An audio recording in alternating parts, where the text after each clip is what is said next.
Hey everybody, welcome to the second episode of our God Wants You to Be Debt Free course. Today we're going to be continue our thoughts from before on debt and getting out of debt, and we're going to spend our time talking about buying on credit and what that means. The credit system has actually been around for quite a long time. In fact, if you go back into the Bible, you can see in Exodus chapter 22, it speaks of giving a pledge or a collateral as means of securing a loan. And if you go through the Bible, there's a whole lot of examples on lending and giving pledges and even co-signing. I was reading about that this week. Solomon had a lot to say about that. But the modern credit system that we know today actually began back when a fellow by the name of Isaac Singer, yes, that Isaac Singer, the one with the Singer sewing machines, he came up with a new way to peddle his sewing machines when most families were having a pretty tough time and living a pretty meager existence. In 1856, he devised a plan where a family could buy his Singer sewing machine for just $5 down and $5 a month, and his sales began to pick up, and buying on credit was the reason why. And then in 1916, Arthur Morris expanded this, at least officially expanded the concept of buying on credit by creating what we now know as the installment loan. Now just look where we're at. I mean, who could have imagined that we would have gotten to the point where you could barely function in society without a credit card? You know, if you go to a department store like Sears or Kohl's or someplace like that, they don't even want to talk to you if you're looking to buy some major appliance. They don't even want to talk to you about what the real cost of it is. They put up a big sign and they emphasize the monthly payment. You look at a new TV and you say to yourself, hey, I could afford $35 a month. I'll take it. You do the same thing with a sofa or a bedroom set or a washer and dryer or a chainsaw and so on. And pretty soon we have gotten to a point where our minimum payments have got us living paycheck to paycheck, just making the minimum payments. And because we're living paycheck to paycheck and we only make the minimum payments on those installment purchases, it really takes forever to pay it off.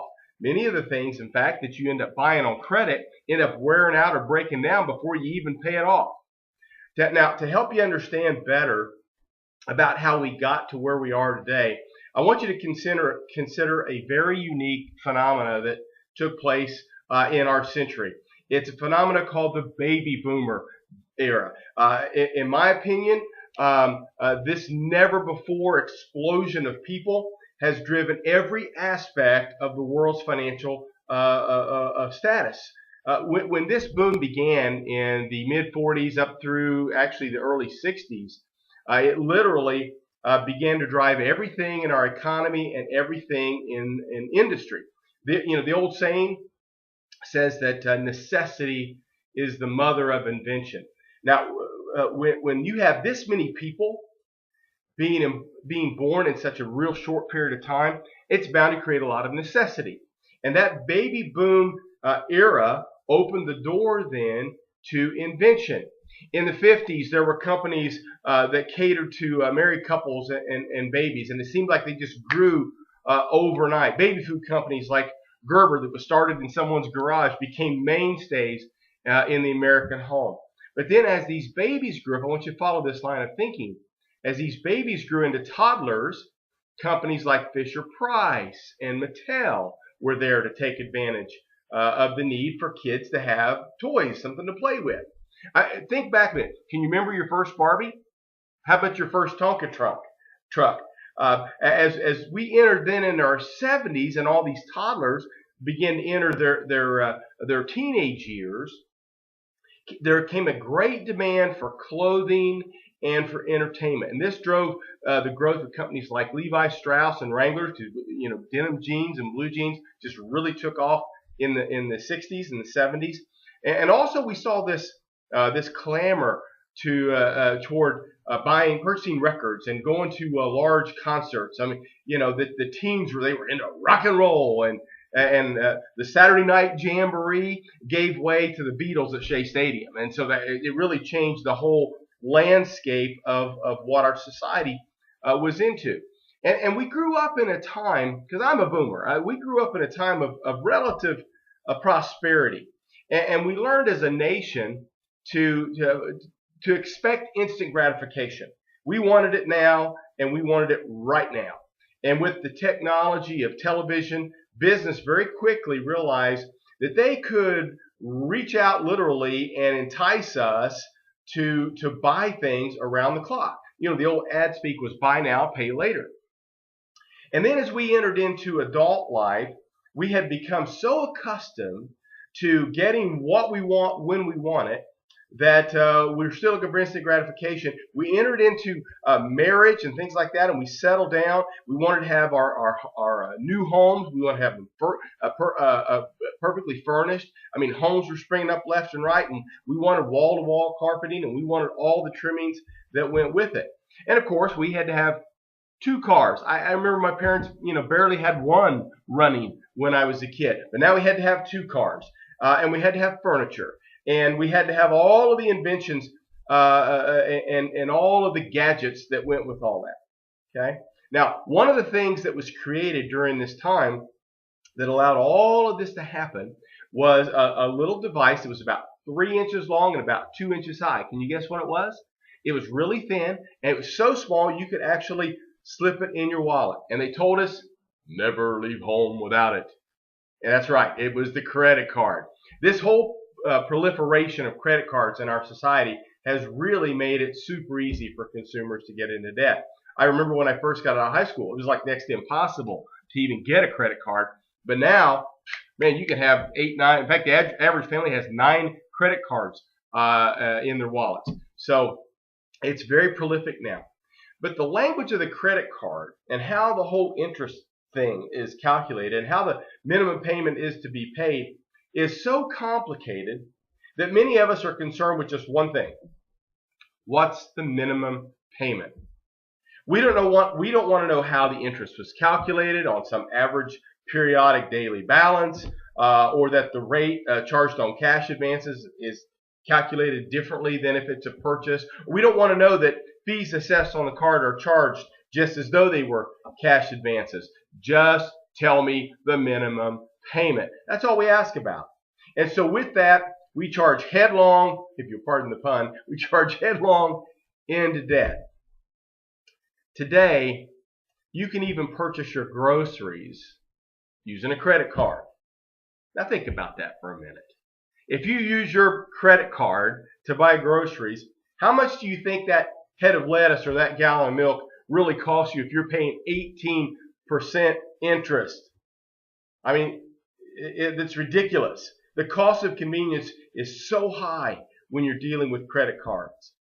If you had a $3,000 balance at a 19.8% interest and you pay just the minimum payments, it will take you 39 years to pay that off. And you'll pay over $10,000 in interest charges, and that's if you make no new charges.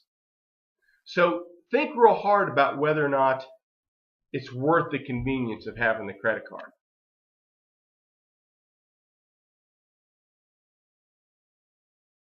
When you were a kid, did you ever play a game with someone that kept changing the rules of the game as you went along, or maybe they would just tell you the rules as you needed to know them, so it was really convenient for them? Now, if you ever played that kind of game, you probably felt pretty upset by it because it's pretty hard to win the game if you don't know the rules.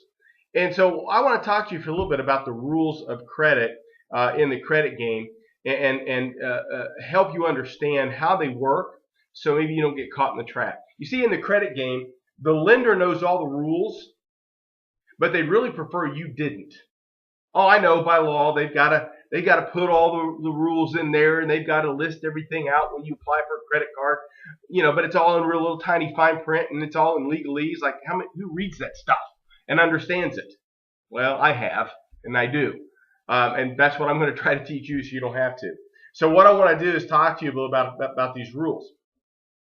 Regardless of your knowledge of the rules, you just can't take your ball and go home.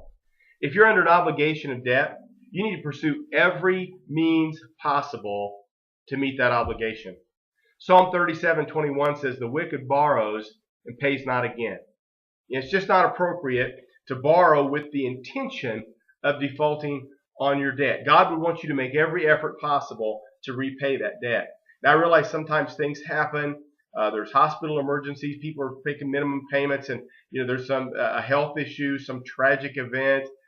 In some cases, like we just had in the housing crash of a few years ago, people get so upside down on their houses that their loan is worth double what the house is worth. And so I understand that, but I'm just telling you that I know every situation is different, but God would have you to do your very best at trying to pay that off. Credit cards have a lot of things going on that most of us, quite frankly, just don't understand. If you've ever looked at your monthly statement, it probably looks pretty complicated. You look at it and you see all these numbers and stuff on the page, and you flip it over and there's just a whole bunch of words, and there's 2 or 3 extra pages of all the terms and stuff. Most of us look at 2 things when we get our credit card statement. We look at the minimum payment amount and the due date. Hey, you be honest. That's all you look at. You look at the minimum payment and when's it due. Now, there's a number of things that are critical for you to know if you're going to use a credit card. One of the enticing gimmicks that's offered by credit card industry is these super low interest rates available if you transfer your existing balances to their cards. Now, here's an example of how it works for some people. Now, they're all a little different, but this is an example I want to share with you. You complete an application. You want to transfer an existing balance of $6,000 from an existing card over to a new lower rate card. And then you get your new card in the mail, and you have a letter with it that says you now have a $2,300 limit. Now, because of all the fine print, it's really difficult to understand. You just make an assumption that they transferred the balance and approved you for an additional amount, or they transferred nothing and that you were just approved for a new card. So now you're delirious with joy. Okay, and you have all this untold wealth in your hand, and so you immediately run out and you charge $350 at the nearest department store. Maybe the kids needed school clothes or something like that. So you go out and you charge a bunch of stuff up. Then you run to the next store and you try to charge more, but your card gets rejected. You don't understand why. I mean, you just got the card. It said you had a $2,300 limit. What happened? So you rush home and you call the credit card company, and you get them on the phone, and what you find out is, they explain to you that you actually only had an available amount of $300. They transferred a portion of the previous balance from the other card, $2,000, and they left you an available credit line of $300. Now, the first purchase got approved because it's within an acceptable range of your limit, so the charge got approved. But there was a fee that got added to your balance because you went over your limit. And not only did the fee get added, but it begins to accrue interest immediately because there is no grace period on cash advances and fees that are assessed. So you have interest charged on the fee. That's also at a much higher rate than purchase, typically 18% and higher. And because you exceeded your limit, that low introductory rate that you had also went up. Instead of paying 9.9 or whatever it was, now you're back over 18% again. I mean, kind of defeated the purpose of transferring the balance in the first place, didn't it? And by the way, when you get your first statement, don't be surprised to find that you have some large payment due to get you back below your limit again, and also cover all the interest charges on the fees and so on. Okay, now before you say, they can't do that, that's not right. Hey, that's exactly what happened to a family that I was working with, and we went through the paperwork and we showed them exactly what had happened. Okay, now to say that family was shocked, that's an understatement. They were furious. Okay, I know of another example where a person was near their limit and they didn't even make a charge, but their annual fee came due, and they immediately applied that to the account, and it pushed them over their limit by $16. The over the limit fees push them into an even higher interest rate. The new interest rate for the card was now 23.99%. Wow. Does that make you angry? Hey, that's just the rules, and every card's got them. Now, in addition to the examples I just shared with you, your rate might get increased if your payment is received even 1 day late. You may have mailed it on time, but When they put it in, it might be 1 day late, so your rates go up. Your card might have a clause that allows the interest rate to go up if you don't make any new charges within the first 90 to 180 days. Those little gotchas, those little clauses that are in there when you transfer balances. In some cases, introductory rates are for transferred balances only. New purchases and cash advances are at a higher rate. Now, for those of you who, hey, you're going to be ahead of the game. You're going to beat them at their own game. So you pay your new charges in full every month to avoid interest charges. Well, they've come up with a way to profit from you too. If you're one of those smarty pants that does that, they're going to charge you a higher annual fee. Or they might increase the rate on the balance that you have. Some card companies have even shortened their grace period from 30 days to 20 days so that if you're used to paying it off every month, it kicks in after 20 days and it starts accruing at least a little bit of interest. Now, a lot of times they make these changes, but it's all buried in all the paperwork. You know, when you open up your credit card statement, there's about 4 or 5 pages of stuff in there. And I already told you which one you look at. You look at the page that gives you the minimum payment and the due date, and you don't pay attention to the rest of the stuff. You think it's junk mail and stuff you don't need to read, so you toss it. What you didn't realize was buried in that fine print could have been a notice that they were changing your interest rate. They were going to change the rules. Okay? One day you look at your statement, boom, just like magic, your interest rate's gone up. When that happened, and you start going back, it could have happened months before. You didn't even catch it. Now, card companies, typically they're going to charge you about 2% of the balance on your account for minimum payment, or $15, whichever is more. And it can change a little bit. Some are $20, but that's the basics of how a revolving credit card works. Now, some people overextend themselves with that, and they tend to make only the minimum payment. And the card companies love you when you do that. Often, the minimum payment barely covers the interest. I've even seen some that didn't even cover the interest. The best approach to take if you're in a revolving card situation is to take on a fixed payment rather than a revolving payment plan. Let me give you an example.